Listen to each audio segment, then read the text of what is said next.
So 2026 এর রিনিট examination already হয়ে গেছে।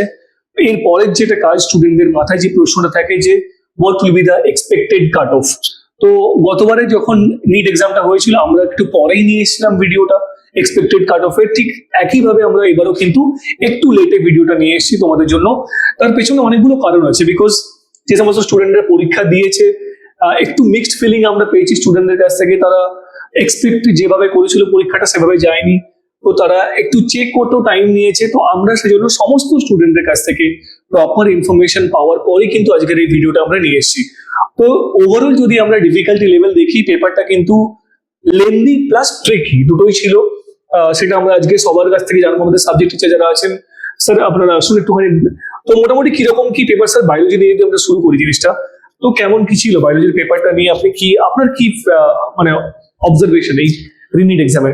দেখুন, বায়োলজির পেপার আমরা যেভাবে কোশ্চেন্স করিয়েছি বা আমাদের মাইন্ডে যেভাবে পেপার করানো হতো এতদিন ধরে, প্রচুর পরিমাণে এক্সামস করেছে, তো পুরো সেই ধরনেরই কোশ্চেন। ইভেন দেখতে গেলে তার থেকে অনেক ইজি কোশ্চেন, আমরা এর থেকে বরং অনেক হাই লেভেলের কোশ্চেন্স করিয়েছিলাম, বাট এখানে কোশ্চেন্স অনেক ইজি এসছে। তো বায়োলজির পেপার দেখতে গেলে খুবই ইজি ছিল, অ্যান্ড হ্যাঁ একটু লেন্দি ছিল অবশ্যই, বাট যদি আমরা 2026 নিটের তুলনায় দেখি তার তুলনায় অনেক ইজি আছে। হ্যাঁ, কয়েকটা কোশ্চেন কিছু ট্রিকি ছিল ঠিকই, আদারওয়াইজ দেখতে গেলে বায়োলজির পেপার ইজি। আচ্ছা, তো বায়োলজি পেপার মোটামুটি ইজি।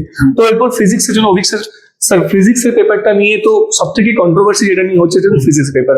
তো মোটামুটি আমি এক্সামের পরে যে স্টুডেন্টদের কাছ থেকে ফিডব্যাক যেটুকু নিয়েছিলাম, তো সেখানে কিন্তু স্টুডেন্ট মোটামুটি 25 to 30 এই রেঞ্জে কিন্তু ওরা অ্যাটেম্প্ট করেছে। মানে এর পেছনে রিজনটা কি?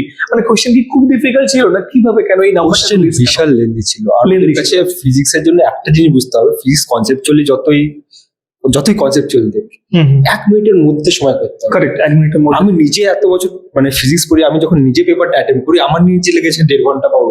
কারেক্ট, তো এক্সামের ওই এনভায়রনমেন্টে স্টুডেন্টের আরো বেশি লেগে যাবে। তারপর ওরা লাস্টের দিকে ফিজিক্স অ্যাটেম্প করে, তখন ওদের মেন্টাল ফ্যাটিক মানে অনেক কিছু। কারেক্ট, মোটামুটি বায়োলজি কেমিস্ট্রি করার পর ওরা ফিজিক্সের দিকে যায়, ওই জিনিসটা অ্যাটেম্প করে। তো পেপারটা যদি আপনি বলতে পারেন, তো আরএমপি প্রথম দিকে যে পেপার বানাতাম এক্স্যাক্টলি সেরকম প্যাটার্নে এসেছে। আচ্ছা, একটু লেন্দি পেপার, একটু পুরো টাফ পেপার, মানে একদম কনসেপচুয়াল ডেপথের সাথে। তখন আমাদের অতটা মার্কস আসতো না, আমাদের অতটা মার্কস আসতো না। তো ওই লেভেলে যে পেপারটা সেম রিলেট লেভেলে হয়েছে। কারেক্ট, তো মোটামুটি ডিফিকাল্টি লেভেলের থেকেও বড় ব্যাপার যেটা সেটা ফিজিক্সের এটা লেন্দি, তাই তো? মানে লেন্দি এবং ডাইরেক্ট স্ট্রেট ফরওয়ার্ড কোশ্চেন কি ছিল? ফরওয়ার্ড আছে, স্ট্রেট ফরওয়ার্ড কোশ্চেন ছিল না, স্ট্রেট ফরওয়ার্ড কোশ্চেন ছিল না। তো মোটামুটি স্যার এবার আমরা সাবজেক্ট ওয়াইজ একটুখানি নাম্বারে আসি। স্যার বায়োলজিতে আপনি কি এক্সপেক্ট করছেন মোটামুটি বায়োতে, মানে কত নাম্বার মোটামুটি আপনি এক্সপেক্ট করছেন অল ইন্ডিয়া কাট অফ এর basis? All India cut off এর বেসিস যদি দেখা যায় মোটামুটি আপনি 320 মোটামুটি ধরে রাখতে পারেন। 320, यस, স্যার সেফ স্কোর মোটামুটি অল ইন্ডিয়া 320 প্লাস যদি হয় তাহলে 320 প্লাস মাইনাস 5 করে। হ্যাঁ ঠিক আছে, 320 প্লাস মাইনাস 5। স্যার ফিজিক্সে আপনি কি মনে করছেন? ফিজিক্সে মোটামুটি 80 to 90 80 to 90 মোটামুটি, তাই তো? 80 to 90, 80 থেকে 90 মোটামুটি এই রেঞ্জে আসলে অল ইন্ডিয়া কাট অফ মোটামুটি অল ইন্ডিয়া কাট অফ। আচ্ছা স্যার, আপনি একটু কেমিস্ট্রি ব্যাপারটা বলুন। কেমিস্ট্রি ব্যাপারটা যদি আমি দেখি, কেমিস্ট্রিতে যেটা আমি মোটামুটি অবজার্ভ করেছি 100 to 110 মোটামুটি এই রেঞ্জে যদি স্টুডেন্টের। আচ্ছা, আপনি একটু বলুন না যে কেমিস্ট্রি ব্যাপারটা, কেমিস্ট্রি এবার মানে লাস্ট কয়েক বছরে কেমিস্ট্রি এরকম হয়নি, তো অনেকেই বলছে কেমিস্ট্রিটাও একটু টাফ হয়েছে, আপনার কি মনে হয়? কেমিস্ট্রিটা টাফ নয়, মানে ব্যাপারটা হচ্ছে কি, কেমিস্ট্রিতে কিছু কোশ্চেন যেগুলো ছিল সেটা না একদম স্ট্রেট ফরওয়ার্ড কোশ্চেন ছিল, যেমন একদম স্ট্রেট ফরওয়ার্ড কোশ্চেন। আবার কিছু কোশ্চেন স্পেশালি অর্গানিক কেমিস্ট্রি যে কোশ্চেন গুলো ছিল না, সেগুলো মোটামুটি একটু ট্রিকি কোশ্চেন ছিল, মানে খুবই ট্রিকি কোশ্চেন ছিল। মানে জেনারেলি কি হয়, ধরুন সাপোজ একটা রিয়াকশন এরকম যদি দেওয়া থাকে, এরকম রিয়াকশন গুলোতে কি তো এখানে যদি আমরা অক্সিডেশন করি, হ্যাঁ, তাহলে ডাইরেক্ট প্রোডাক্টটা কি সেটা আইডেন্টিফাই করতে বলে। এবার এই প্রোডাক্টটা পি, এবার সেটা কোন রিয়াকশন থেকে পাচ্ছি তার আবার অপশন দিয়েছে। তো সেখানে একটু ট্রিকি লেভেলের কোশ্চেন পেপার আমরা পেয়েছি মোটামুটি। তো ওভারঅল ডিফিকাল্টি লেভেল যদি বলি কেমিস্ট্রি ডিফিকাল্ট ছিল, সেটা কিন্তু বলা যায় না কেমিস্ট্রি ডিফিকাল্ট ছিল। বাট লাস্ট কয়েক বছরের তুলনায় কি লাস্ট 2025 থেকে কোশ্চেন ইজি হয়েছে, বাট 26-এর যে নিট এক্সামটা হয়েছিল তার থেকে একটু ট্রিকি হয়েছে কোশ্চেনটা। বাট ওভারঅল ডিফিকাল্টি লেভেল কেমিস্ট্রিতে, মানে জানি না কেন এই রেঞ্জটা স্টুডেন্টরা আসছে। আমি তো বলবো যে এই রেঞ্জের থেকে বেশি স্কোর করা স্টুডেন্টের উচিত। আমাদের কিছু স্টুডেন্ট কিন্তু মোটামুটি 150 140 এই রেঞ্জে মার্কস নিয়ে 150 140 এই রেঞ্জে। 140 আমি কালকে ভিডিওতে বলেছিলাম যে কেমিস্ট্রি থেকে 140 স্কোর করাটা কিন্তু খুব একটা টাফ ছিল না এই কোশ্চেন পেপার, যেটা আমরা ইভেন আপনি বলার পরে আমাদের কয়েকজন কিন্তু মানে জানিয়েছিল যে 140 কি করে, বাট আমাদেরই স্টুডেন্টরা কিন্তু 140 পেয়েছে। হ্যাঁ, 140 পাওয়া যায়। 7 to 8 কোশ্চেন যদি আমি বলি খুব ট্রিকি ছিল।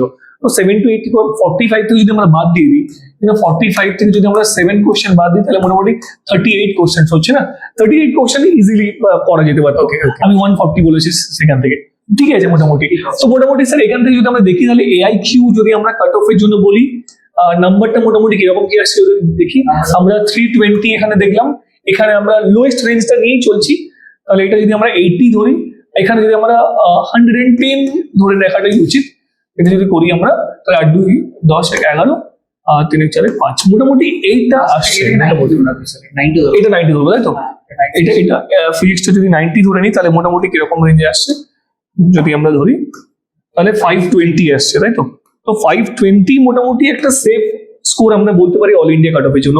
এটা কিন্তু UR এর জন্য তাই তো, UR এর জন্য। হ্যাঁ, প্লাস 520 to 530 মোটামুটি আমরা এই রেঞ্জটা করেছি। 520 to 530 যদি তোমার এই রেঞ্জে স্কোর থাকে তাহলে তুমি UR ক্যাটাগরির মধ্যে যদি হও তাহলে মোটামুটি তুমি অল ইন্ডিয়া কোটার জন্য অ্যাভেলেবেল হয়ে যাবে, তোমার সিট তুমি কিন্তু অল ইন্ডিয়া কোটাতে পেয়ে যাবে স্যার। মোটামুটি তাহলে যদি SC ST আমরা কনসিডার করি, ST মোটামুটি 420 to 430 মোটামুটি এই রেঞ্জে আসতে পারে। তো মোটামুটি 100 নম্বর একটা ডিফারেন্স মোটামুটি দেখতে পাচ্ছি। 420 to 430 এটা হচ্ছে আমরা ST জন্য পাচ্ছি। আর SC যদি SC জন্য মোটামুটি আমরা 450 to 460 এই রেঞ্জে, কিন্তু 450 to 460 মোটামুটি এই রেঞ্জে আমরা অ্যাড করে দিই। OBC র জন্য যদি আমরা দেখি, যদিও OBC র রিজার্ভেশন একটু কমে গেছে আগের থেকে, এখন 7% রিজার্ভেশন হয়ে গেছে, এটা কমে গেছে। OBC র জন্য মোটামুটি আমরা 480 to 490 যদি আমরা দেখি, এটা মোটামুটি OBC র জন্য আসতে পারে।